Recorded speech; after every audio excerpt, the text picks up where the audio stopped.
नमस्कार दोस्तों, आप सभी का स्वागत है हमारे चैनल में। तो दोस्तों आज इस वीडियो में मैं आप सभी को डॉक्यूमेंट डिटेल के बारे में बताऊंगा। अग्निवीर रैली के लिए अगर आप जाना चाहते हो तो आपको वहां पर क्या क्या डॉक्यूमेंट लेकर जाना है जिससे आपको डॉक्यूमेंटेशन से बाहर ना करें। तो इस वीडियो में मैं आपको सभी डॉक्यूमेंट के बारे में बताऊंगा। आप वीडियो में बने रहिए, वीडियो को लाइक कीजिए और चैनल को भी सब्सक्राइब कर लीजिए इसी तरह और भी नए अपडेट पाने के लिए।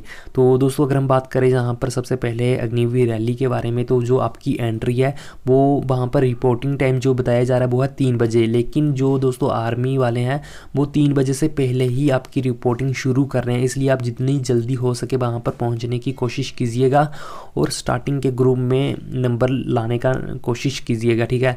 लगभग आप मान के चल सकते हो 12 बजे 1 बजे आपकी एंट्री शुरू हो जाती है, तो आप वहाँ पर लाइन में जाकर अपना पहला नंबर लगवा सकते हैं। और बाकी अभी हम डॉक्यूमेंट के बारे में बात करते हैं। तो सबसे ज़रूरी जो डॉक्यूमेंट है वो मैं आपको बताऊंगा। काफ़ी सारे डाउट हैं आपके मन में डॉक्यूमेंट को लेकर, तो चलिए मैं आपको बताता हूँ। सबसे पहले आपका एडमिट कार्ड आपके पास होना चाहिए, ब्लैक एंड वाइट आपका एडमिट कार्ड होगा और आपके पास कोई आइडेंटिटी प्रूफ आपका होना चाहिए, जैसे आधार कार्ड और ड्राइविंग लाइसेंस भी आप लेकर जा सकते हैं जी। आपके पास प्रूफ होना चाहिए आधार कार्ड के साथ, ठीक है। आपका नाम डेट ऑफ बर्थ मैच करने के बाद आपको अंदर भेज देंगे। और उसके बाद दोस्तों अगर आप रनिंग पास करते हैं तो उसके बाद आपकी डॉक्यूमेंट वेरिफिकेशन की जाती है। तो उस टाइम आपके पास क्या क्या डॉक्यूमेंट होना चाहिए जिससे आपको किसी भी तरह की कोई प्रॉब्लम ना आए, चलिए मैं आपको बताता हूँ। सबसे पहले आपके पास आपके एजुकेशन सर्टिफिकेट जितने भी हैं वो आप लेकर जा सकते हैं। 10th की मार्कशीट, 12th की मार्कशीट, ठीक है। अगर आपके पास डिप्लोमा है 10th का तो चल जाएगा, अगर नहीं है तो कोई बात नहीं, इतना ज़्यादा नहीं पूछते हैं डिप्लोमा के बारे में। आपके पास मार्कशीट होना ज़रूरी है।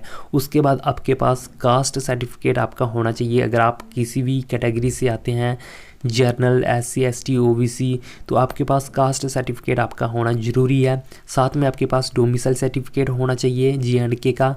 और आपके पास बात करें जहाँ पर करैक्टर सर्टिफिकेट को लेकर, तो दोस्तों जहाँ पर बताया जा रहा है कि स्कूल का करैक्टर लेके जाइए, तहसील का करैक्टर सर्टिफिकेट लेके जाइए, तो मैं आपको बता दूँ वहाँ पर 2 करैक्टर सर्टिफिकेट देख रहे हैं। एक तो सरपंच का करैक्टर हो गया और जो दूसरा सर्टिफिकेट है वो आप पुलिस स्टेशन का करैक्टर सर्टिफिकेट बनवा सकते हैं, चाहे फिर आप तहसील का भी करैक्टर सर्टिफिकेट बनवा सकते हैं। सिर्फ आपको वहाँ पर 2 करैक्टर सर्टिफिकेट देखेंगे, एक सरपंच का, एक तहसील का, या फिर एक पुलिस का। इन दोनों में से आप एक बनवा सकते हैं। और स्कूल का करैक्टर सर्टिफिकेट इतना ज़्यादा ज़रूरी नहीं है, ठीक है। और उसके बाद दोस्तों आपको मैं बता दूं जहाँ पर आपके पास अनमेरिट सर्टिफिकेट आपका एक ही देख रहे हैं, चाहे तो सरपंच का आप बनवा सकते हैं, चाहे फिर आप तहसील से बनवा सकते हैं, एक आपका अनमेरिट सर्टिफिकेट चल जाएगा। उसके बाद दोस्तों जहाँ पर बोनाफाइड सर्टिफिकेट को लेकर भी काफ़ी सारे कमेंट आते हैं, तो आप जो बोनाफाइड सर्टिफिकेट है वो आप अपने स्कूल या फिर कॉलेज से बनवा सकते हैं। आपके पास बोनाफाइड सर्टिफिकेट होना चाहिए या फिर आपके पास स्कूल लिविंग सर्टिफिकेट होना चाहिए। इन दोनों में से एक आपके पास सर्टिफिकेट है तो ठीक है, अगर नहीं है तो आप बनवा सकते हैं बोनाफाइड सर्टिफिकेट स्कूल या फिर कॉलेज से। उसके बाद आपके पास एफिडेविट होना चाहिए, ठीक है। आर्मी की भर्ती के लिए जो एफिडेविट होता है वो आप बनवा सकते हैं, वो भी बन जाएगा। और बाकी आपके पास 20 पासपोर्ट साइज़ फ़ोटोग्राफ आपके पास होने चाहिए, ये भी वहाँ पर मांगते हैं। और रही बात दोस्तों रिलीजन सर्टिफिकेट को लेकर, तो दोस्तों मैं आपका डाउट क्लियर कर दूं। अगर आप कास्ट सर्टिफिकेट लेकर जा रहे हैं और अगर आपकी कास्ट सर्टिफिकेट पर आपका रिलीजन मेंशन है, जैसे आप हिंदू हैं, मुस्लिम हैं, आपके कास्ट सर्टिफिकेट पर लिखा हुआ है, तो आपको रिलीजन की ज़रूरत नहीं पड़ेगी। अगर आपके कास्ट सर्टिफिकेट पर ये सब कुछ मेंशन नहीं है तो आपको रिलीजन सर्टिफिकेट बनवाना होगा, तहसील से बन जाएगा।